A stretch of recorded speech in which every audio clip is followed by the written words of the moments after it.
오늘 본문은 우리가 잘 알고 있는 그런 말씀입니다. 예루살렘에서 서쪽으로 약 10km쯤 가면 엠마오라고 하는 마을이 있는데, 두 사람의 제자가 서로 십자가에서 돌아가신 예수님에 대한 이야기를 하면서 실망과 슬픔 가운데 고향인 엠마오로 가는 곳으로 내려가고 있었습니다. 그런데 한 낯선 사내가 끼어들어서 동행하면서 걷게 되었는데, 이 두 제자가 이 사람에 대해서 별 관심을 갖고 있지 않았습니다. 그냥 서로 예루살렘에 있었던 그런 이야기를 이렇게 나누면서 한숨과 한탄을 하면서 걷고 있었는데, 갑자기 그 동행자가 너희들 지금 무슨 이야기를 하고 있느냐 이렇게 끼어드는 겁니다. 그래서 이 두 제자가, 아니 당신은 예루살렘에서 지금 내려오고 있는데 예루살렘에서 큰 일어난 걸 제대로 알고 있지도 못하느냐라고 이야기하면서, 사실 우리는 예수라고 하는 분이 우리의 구원자라고 그렇게 믿었고, 또 하나님과 모든 백성들 앞에서 말씀과 행동에 힘이 있는 예언자였는데, 대제사장들과 지도자들이 그를 십자가에 못 박아 죽이고 말았다. 그런데 우리 가운데 몇 여자들이 새벽에 무덤에 갔다가 천사들이 나타나서 예수님이 살아나셨다 하는 말씀을 들어서 제자들이 놀라서 뛰어서 그곳에 가보았더니, 여자들이 말한 대로 무덤은 빈 무덤이었으나 살아 계신 그 예수님은 보지 못했다, 이렇게 이야기를 합니다. 바로 그때 이 낯선 동행자가 이렇게 이야기합니다. 당신들은 참 어리석습니다. 지금까지 예언자들이 한 말을 믿지 못합니까? 예언자들이 그리스도가 반드시 이런 고난을 겪어서 영광스럽게 될 것이라고 하지 않았습니까? 그러면서 성경 전체에 예언된 그리스도에 관한 이야기를 자세히 설명해 주다 보니까 엠마오에 도착하게 되었습니다. 두 제자는 계속 떠나려 하고는 하는 이 낯선 동행자를 자기의 집으로 모시고 식사를 함께 했는데, 이 동행자가 빵일 들어서 이렇게 축사하시고 떼어주는데, 오늘 31절에 보니까 그제서야 그들의 눈이 열려서 예수를 알아보았다. 그러나 한순간에 예수께서는 그들에게서 사라지셨다. 떡을 뗄 때야 눈이 열렸다. 즉 영적인 눈이 띄어지게 되어서 예수님을 알아보게 되었던 거죠. 지금까지 자기들과 동행하면서 말씀을 함께 하셨던 분이 예수님이셨다, 부활하신 예수님이셨다라고 하는 사실을 알게 되었습니다. 근데 깨닫는 그 순간에 예수님은 어디론가 사라지셨습니다. 이때 두 사람이 서로 말합니다. 야, 그래서 우리가 길에서 그분이 계속 우리에게 말씀하시면서 성경을 풀어주실 때에 어쩐지 우리 마음이 속에서 뜨거워지지 않았느냐. 그때 그들은 바로 일어나서 다시 예루살렘으로 돌아가서 다른 제자들에게 부활하신 예수님을 만났다라고 하는 사실을 전달해 주게 됩니다. 이것이 오늘 본문의 이야기입니다. 우리는 잘 알고 있는 이 엠마오 사건을 통해서 부활하신 예수님께서 말씀하시고자 하는 것이 무엇일까? 오늘 두 가지로 잠깐 말씀을 나누고자 합니다. 첫 번째는 부활이라고 하는 것은 절망이 아니라 희망입니다. 같이 있습니다. 부활은 절망이 아니라 희망입니다. 여러분, 우리 인생의 삶이 그냥 죽음으로만 끝난다라고 한다라고 하면 우리 인생의 삶이 얼마나 허무할까 하는 생각이 듭니다. 이 두 제자도 자신들의 소망이었던 예수님께서 십자가의 죽으심을 목격하고 나서는, 야, 어떻게 이럴 수가 있을까? 모든 것이 다 끝났다. 아마 그렇게 생각하면서 큰 슬픔에 잠겼던 것 같습니다. 작년 연말에 한국의 카톨릭 지성이라고 하는 정의채 신부님, 몬시노리라고 얘기하는데, 이분이 서품 70년이 된 해에 돌아가셨습니다. 선종했다고 얘기를 하죠. 근데 이분이 유명하신 이유 중에 하나는 당시에 최고 부자였던 삼성 이병철 회장이 돌아가시기 전에 인생의 마지막 24가지 질문을 이분에게 던져 주었다고 합니다. 그 내용 가운데서는 하나님의 존재, 예수 그리스도의 존재, 성령의 존재라고 하는 것이 과연 무엇인가? 과연 죽음 후에 우리의 인생의 삶은 어떻게 될 것인가 하는 여러 가지 질문이었는데, 그 질문의 답을 듣지 못한 채 암으로 별세하고 말았습니다. 그러니까 마지막 순간에 인간적으로 가질 수 있는 모든 부를 다 가졌던 사람이고 모든 것을 성취했던 사람의 입에서 육신의 삶으로 끝나는 것이 아니라 무언가 영적 세계가 있다, 영적 세계에 대한 관심, 영적인 눈이 뜨여지는 그 순간 충분히 보지도 못하고 충분히 설명을 듣지도 못한 채 그는 운명하고 말았습니다. 예수 없이 살아가는 이 세상의 모든 사람들은 겉으로는 웃는 것 같지만은 그들의 깊은 내면의 세계에는 죽음에 대한 두려움과 불안이 도사려 있다라고 하는 것입니다. 가장 행복하고 부유한 자인 것처럼 꾸미고 다니지만은 육신만 있지 영적인 삶은 없는 그런 실상, 그들의 모습은 불행한 삶이라고 하는 거죠. 아무리 세상의 모든 것을 다 가지고 있어도 죽음 앞에서는 아무것도 아닙니다. 소망과 희망이 없는 삶입니다. 그러나 부활하신 우리 주님은 죽음이 전부가 아니다 라고 하는 사실을 입증해 주시기 때문에 인생의 삶에서 우리가 때로는 쓰러지기도 하고 때로 넘어지기도 하고 때로 무너지기도 할 때가 있지만은 우리가 신앙인으로서 다시 소망을 가질 수 있는 능력을 소유한 줄로 믿습니다. 이 시간에 죽음의 권세를 이기시고 부활하셔서 죽음이 전부가 아니라 죽음 이후에 하나님의 영적인 세계가 있다라고 하는 것을 말씀해 주시는 이 부활의 확신이 우리 모두에게 있게 되기를 축원합니다. 요한복음 11장 25절에 예수께서 가라사대 나는 부활이요 생명이니 나를 믿는 자는 죽어도 살겠고 무릇 살아서 나를 믿는 자는 영원히 죽지 아니하리니 이것을 내가 믿느냐. 아멘. 부활은 절망이 아니라 우리에게 영원한 소망과 희망을 주시는 줄로 믿으시기를 바랍니다. 또 한 가지, 두 번째는 부활은 진리가 결국 승리함을 보여주었습니다. 따라하십시다. 부활은 진리가 결국 승리함을 보여주었습니다. 부활은 결국 진리가 승리한다는 것을 보여주었습니다. 즉 대역전승의 드라마를 우리에게 보여준 거죠. 십자가로 말미암아 다 끝났다 이렇게 생각할 수 있을 것이고 또 사탄이 승리한 줄로 알았습니다. 그러나 야구에서도 9회 말 투아웃, 바로 이때 대역전의 홈런타가 일어날 수 있는데 바로 그 홈런타에 사단이 대패하고 말았습니다.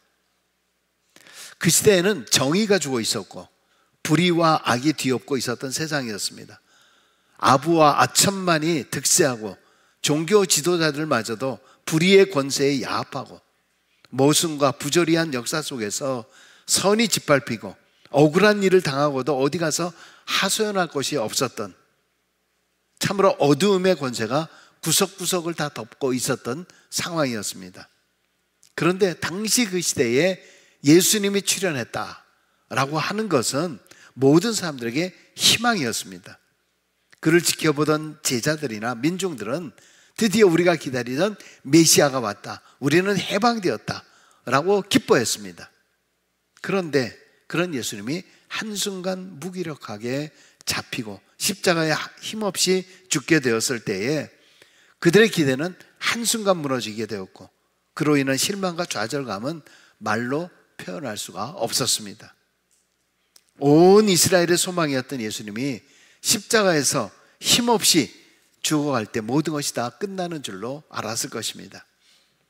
바로 이런 시대에 더 이상 기대할 것이 없다고 믿으면서 두 제자는 엠마오의 고향으로 돌아가서 조용히 묻혀 살고자 했습니다. 그런데 바로 그들에게 주님이 나타나서 말씀하셨습니다. 너희는 왜 이렇게 미련하고 예언자의 말을 믿지 못하는 사람이었구나. 그리스도가 그런 고난을 받은 후에야 영광에 들어간다 하지 않았느냐. 밀알 하나가 땅에 떨어져 죽어야 많은 열매를 맺지 않느냐. 진리를 위해서 죽는 사람이 있고, 그런 사람이 있어야 진리가 사는 거 아니냐. 사랑을 위해서 목숨을 내주는 사람이 있기 때문에 바로 사랑의 열매가 맺히는 것이고, 정의를 위해서 제물이 되는 사람이 있고서야 정의를 산다는, 정의가 바로 산다라고 하는 것을, 이런 진리를 왜 너희가 제대로 믿지 못하고 있느냐, 안타까워서 말씀하십니다. 여러분, 세상이 악한 자들의 횡포와 간악과 간교하고 포악한 자들이 승리하는 것처럼 보이지만은 돌아보면 결코 그렇지 않습니다. 반드시 진리가 승리하게 되어 있습니다. 할렐루야. 여러분, 많은 우리 역사 가운데서도 보고 있고요, 심지어 여러분들이 좋아하시는 무슨 드라마나 아니면 영화, 어떤 드라마를 보고 계신지 모르겠습니다만은 그 결과는 뭡니까? 결국은 권선징악이잖아요. 악한 사람은 결국은 다 망한다, 사필귀정이다, 결국 그런 일을 하니까 결국 그렇게 돌아가는 것이다. 여러분, 이런 결과를 우리는 다 알고 있지 않습니까? 다 알고 있는데도 불구하고 당장 내가 그런 일을 닥치게 되면은 마치 세상이 무너질 것처럼 한숨 짓는 사람이 얼마나 많은지 모릅니다.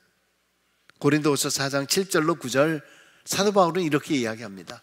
우리가 이 보배를 질그릇에 가졌으니 이는 심히 큰 능력은 하나님께 있고 우리에게 있지 아니할 것을 알게 하려 함이라.